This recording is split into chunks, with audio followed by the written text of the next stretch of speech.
Hello students. आज हम tenses का टॉपिक करेंगे। टेंसेस सच में बहुत मुश्किल टॉपिक लगता है क्योंकि 12 टेंसेस को लर्न करना इतना आसान नहीं होता और करते करते हम लास्ट तक जाते हैं तो हम पहला टेंस भूल जाते हैं। तो इसलिए आज हम टेंसेस को याद करेंगे ट्रिक के साथ। जो ट्रिक मैं आपको बता रही हूँ, ये ट्रिक आपने अच्छे से वीडियो को सुना तो आप कभी भी टेंसेस को भूलेंगे नहीं। बहुत इसी एक वीडियो में आपको सारे के सारे टेंसेस लर्न हो जाएंगे। ठीक है, तो टेंसेस के 3 पार्ट होते हैं: प्रेजेंट, पास्ट, फ्यूचर। प्रेजेंट को भी आगे 4 में डिवाइड किया गया है: present simple, present continuous, present perfect और प्रेजेंट परफेक्ट कंटिन्यूस। ऐसे पास्ट को past simple, past continuous, past perfect और पास्ट परफेक्ट कंटिन्यूस। ऐसे फ्यूचर को future simple, future continuous, future perfect और फ्यूचर परफेक्ट कंटिन्यूस। उसके बाद हम डेफिनेशन देखते हैं टेंसेस की। The tense is the change of form in a verb to express the time of action. यानी एक टेंस क्या है? वर्ब की फॉर्म का चेंज है, यानी वर्ब की फॉर्म हर टेंस में चेंज होती जाती है और क्या दिखाती है? टाइम ऑफ एक्शन दिखाती है, यानी हमें टाइम दिखाती है, एक्शन दिखाती है। टेंस का एक जो टेंस की वर्ब होती है वो टाइम के एक्शन को दिखाती है, जिससे हमारे सारे अलग अलग टेंसेस बनते हैं। कैसे दिखाती है? जैसे सिंपल हमारा प्रेजेंट जो सिंपल टेंस है, सिंपल टेंस के अंदर कोई काम हम करते हैं, जैसे कि वह खाना खाता है, बट प्रेजेंट जो काम हो रहा है उसके लिए हम यूज करते हैं सिंपल टेंस। और उसके बाद फिर कंटिन्यूस टेंस के अंदर जो वर्ब होती है वो हमें दिखाती है कि हमारा काम चल रहा है। जैसे कि कोई किसी के घर गया हुआ, उससे पूछता है कि आप क्या कर रहे हो, तो वो कहता है कि मैं आजकल स्टडी कर रहा हूँ। तो स्टडी वो उस टाइम नहीं कर रहा है, लेकिन उसकी स्टडी चल रही है, यानी कि जो काम हमारा चल रहा है। और परफेक्ट का यानी जो काम हमारा पूरा हो चुका है, जैसे कि वह अपना काम पूरा कर चुका है।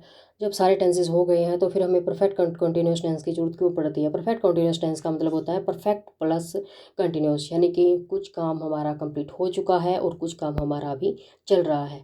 तो ये सारे के सारे टेंसेस वर्ब की एक्शन को बताते हैं और टाइम ऑफ एक्शन को बताया। सो वर्ब की फॉर्म जो है सारी वो टाइम के एक्शन को बताती हैं कि किस टाइम कौन सा काम हो रहा है। अब स्टूडेंट्स हम देख रहे हैं कि किसी भी टेंस को लर्न करने के लिए हमें एक स्ट्रक्चर की ज़रूरत पड़ती है।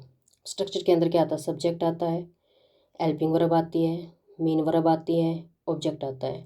अब हमें पता है कि सब्जेक्ट और ऑब्जेक्ट सेंटेंस में क्या होते हैं, क्योंकि वो हमारे हिंदी वाले सेंटेंस में हमें पता चल जाता है। जैसे वे खेल रहे थे, तो इससे हमें पता चल रहा है कि इसके अंदर हमारा सब्जेक्ट क्या है? सब्जेक्ट दे है और ऑब्जेक्ट इसमें दीन दिया। जैसे दे वर प्लेइंग फुटबॉल, अगर इसके अंदर ऐसे दिया होता दे वर प्लेइंग फुटबॉल भी साथ में दिया होता तो फिर हमारा फुटबॉल क्या बन जाता? फुटबॉल हमारा क्या बन जाता? फुटबॉल हमारा ऑब्जेक्ट बन जाता। तो ऑब्जेक्ट और सब्जेक्ट तो हमें पता होता है, पर हमें डिफ़िकल्टी कहाँ फेस होती है? जब हमें किसी भी टेंस को पहले हमें पहचानना पड़ता है, उसको आइडेंटिफाई करना पड़ता है, उसकी पहचान का हमें पता होना चाहिए। क्योंकि जब हम टेंस को पहचानेंगे तभी हमें पता चलेगा कि ये कौन सा टेंस है। सेकंड थिंग, उसके बाद हमें हेल्पिंग वर्ब पता होनी चाहिए हर टेंस की, केवल तब भी हम टेंस बना सकते हैं। और फिर हमें मेन वर्ब भी याद होनी चाहिए कि किस टेंस की क्या मेन वर्ब है। अगर आप इन चीज़ों को लर्न कर लेते हैं तो आपके लिए पैसिव वॉइस, नरेशन भी आप तभी सीख पाएंगे जब आपके टेंसेस की हेल्पिंग वर्ब और मेन वर्ब सब याद होंगे। क्योंकि पैसिव वॉइस नरेशन में सिर्फ इन्हीं को के द्वारा उनको चेंज किया जाता है। तो अब इसी चीज़ को हम लर्न करेंगे, हम अच्छे से याद करेंगे हर टेंस की आइडेंटिफिकेशन, हर टेंस की हेल्पिंग वर्ब, हर टेंस की मेन वर्ब। इन सब चीज़ों को हम आज अच्छे से लर्न करेंगे। अगर ये चीज़ें हमें याद हो जाती है तो हमें 12 के 12 टेंस लर्न हो जाते हैं। ट्रेडिशनल मेथड से अगर आप टेंस सीखेंगे तो नहीं सीख पाएंगे, क्योंकि ट्रेडिशनल मेथड में हम पहले दिन प्रेजेंट सिंपल टेंस सीखते हैं, 15वें दिन जाके हमारा लास्ट टेंस का नंबर आता है, तो हम पहले वाला टेंस और बीच वाले सारे टेंस हम तब तक भूल जाते हैं। तो इसलिए हमें टेंसेस को मैं आपको टेंसेस 3 टेबल के थ्रू सिखाऊंगी। पहले टेबल में मैं आपको आइडेंटिफिकेशन याद करना सिखाऊंगी, सेकंड टेबल में मैं आपको हेल्पिंग वर्ब सिखाऊंगी और थर्ड टेबल के अंदर मैं आपको मेन वर्ब सिखाऊंगी। अगर आपको ये सारी चीज़ें अच्छे से लर्न हो गई तो आप कभी भी टेंस नहीं भूल सकते। फर्स्ट टेबल में आपको सारे सेंटेंसेस की हेल्पिंग वर्ब लर्न करनी है। जैसे प्रेजेंट सिंपल टेंस के अंदर क्या होता है, ता है, ते है, ती है। सेकंड में आ, ए, ई, ता, था, ते थे, ती थी। और फ्यूचर में गा, गेगी। उसके बाद कंटिन्यूस में रहा है, रहे है, रही है। अब इसी का पास्ट हो जाएगा, रहा था, रहे थे, रही थी। और फ्यूचर में रहा होगा, रहे होंगे, रही होगी। परफेक्ट में चुका है, चुके हैं, चुकी है। चुका था, चुके थे, चुकी थी पास्ट में। और फ्यूचर में चुका होगा, चुके होंगे, चुकी होगी।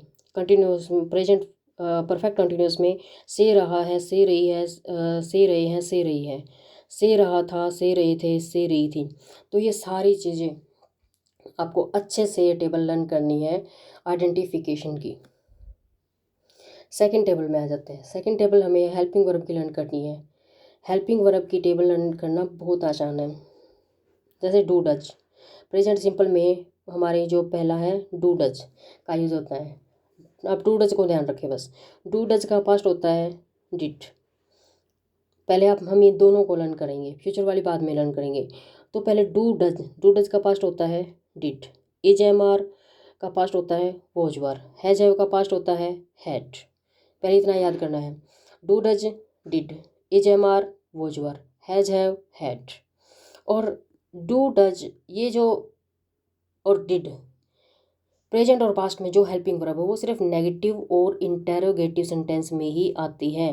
बाकी सिंपल सेंटेंस के अंदर हेल्पिंग वर्ब नहीं आती प्रेजेंट और पास्ट सिंपल टेंस में। अब हम लर्न करेंगे फ्यूचर वाली। फ्यूचर में विल सेल को नीचे उतारिए, उनके साथ लगा दीजिए बी। और फिर विल सेल को नीचे उतारिए, थर्ड पे लगा दीजिए हैव। यहाँ तक आपको लर्न हो गई। फ्यूचर में कैसे याद करनी है, पहले विल सेल को नीचे उतारेंगे, बी लगा देंगे। और फिर थर्ड में बी हटा के परफेक्ट में विल हैव और सेल हैव लगा देंगे। इस तरह से आप ये इतना लर्न करेंगे, बस इतना ही लर्न करना है आपको। और लास्ट में परफेक्ट कॉन्टिन्यूस टेंस में आप हैज हैव को नीचे उतारेंगे, हैज़ बीन हैव बीन लगा देंगे। हैड को नीचे उतारेंगे, हैड बीन लगा देंगे। विल हैव सेल हैव को नीचे उतारेंगे, विल हैव बीन और सेल हैव बीन लगा देंगे।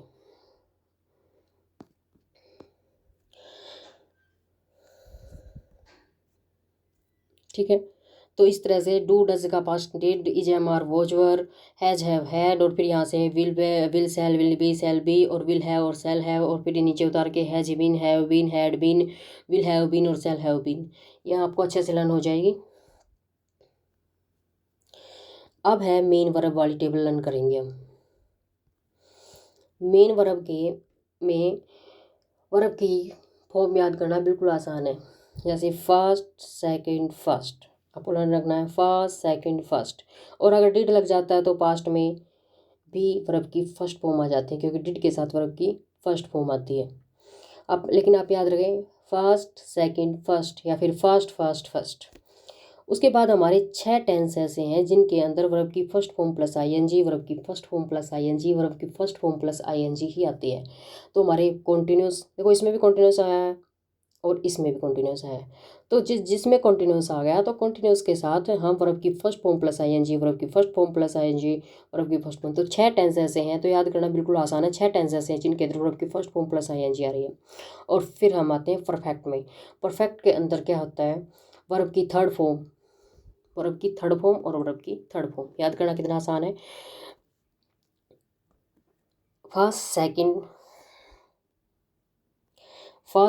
फर्स्ट, वर्ब की first form plus ING, 6 tense. और वर्ब की थर्ड फॉर्म, वर्ब की थर्ड फॉर्म और वर्ब की third form.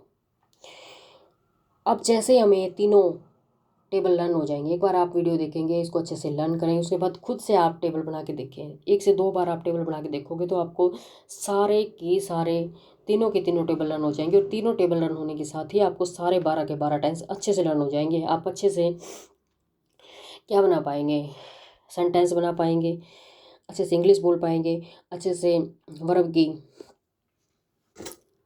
Passive voice narration के टॉपिक में भी आपकी कोई मिस्टेक नहीं होगी। क्योंकि जैसे ही हमें परिस्थिति नोटेबल रन हो जाएंगी तो हमें हेल्पिंग वर्ब का पता चल जाएगा, हमें मेन वर्ब का पता चल जाएगा, हमें आइडेंटिफिकेशन का पता चल जाएगा। जैसे वह सेंटेंस है, वह कंप्यूटर पर काम कर रहा है, तो वह कंप्यूटर पर काम कर रहा है, तो इस सेंटेंस के अंदर पहले तो हम ये आइडेंटिफाई करेंगे कि ये टेंस कौन सा है। अब हमें पता चल गया कि भाई ये प्रेजेंट कॉन्टिन्यूस टेंस है। उसके बाद फिर हमें पता है कि सब्जेक्ट और ऑब्जेक्ट क्या है सेंटेंस के अंदर। सब्जेक्ट वह है यानी ही, हमें पता चल गया। अब ऑब्जेक्ट क्या है, कंप्यूटर, ये भी दिया हुआ है, हमें पता चल गया। पर हेल्पिंग वर्ब और मेन वर्ब ये तो हमें लर्न करनी पड़ेंगी। अगर हमें ये अब हमें ऊपर से अच्छे से लर्न करके आए तो हमें पता है अभी प्रेजेंट कंटिन्यूस टेंस है, helping verb is am are आएगी, सिंगुलर के साथ इज, आई के साथ एम और प्लूरल के साथ हमारी आर आएगी। तो हमें सब कुछ अच्छे से पता है, तो टेंस हम आराम से, का सेंटेंस हम आराम से बना लेंगे। So simple. अब डज और डू का थोड़ा सा आपको देखना पड़ेगा, इसमें क्या होता है। जैसे डज, डज का प्रयोग किसके साथ होता है, ही सी इट, ये इट है यहाँ पे, इट कर लेना। ही सी इट और सिंगुलर नाउन के साथ हम डज का यूज करते हैं। आई वी यू दे और प्लूरल नाउन के साथ हम डू का यूज करते हैं। जैसे he lives in this house, वो इस घर में रहता है। अब लिव, लिव के साथ एस आई एस क्यों लगाया, क्योंकि ही हमारा सिंगुलर, क्योंकि ही हमारा क्या है, सिंगुलर सब्जेक्ट है, इसीलिए हमने इसके साथ क्या लगाया, एस लगाया। आई को हम प्लूरल सब्जेक्ट मानते हैं, प्रोनाउन मानते हैं, तो फिर आई के साथ हमने वर्ब की फर्स्ट फॉर्म लगाई, एस या एस नहीं लगाया। ठीक है। अब आप याद समझे, जैसे बॉय और प्ले, मैंने दोनों के साथ एस लगा दिया है, बॉय से बॉयज बना दिया और प्ले से प्लेस बना दिया। ये बात आपको ध्यान रखनी है फ्रेंड्स कि अगर नाउन के साथ एस या ई एस लगता है तो नाउन हमारा प्लूरल बनता है। ठीक है। और अगर हमारा वर्ब के साथ एस या ई एस लगता है तो वर्ब हमारी सिंगुलर बनती है। जैसे प्ले, प्लेज, नाउन के साथ एस लगाया, बॉयज, ज़्यादा बॉयज बन गए। प्ले वर्ब है, वर्ब के साथ लगाया तो प्लेज, प्ले प्लेज बन गया, यानी कि सिंगुलर वर्ब बन गई। ओके स्टूडेंट, आई थिंक आपको अच्छे से समझ में आया होगा, सारे टेंस आपको अच्छे से लर्न हो गए होंगे। ये अगर आपको मेरे लेक्चर पसंद आ रहे हैं तो please like, share and subscribe my channel. Thank you students video देखने के लिए।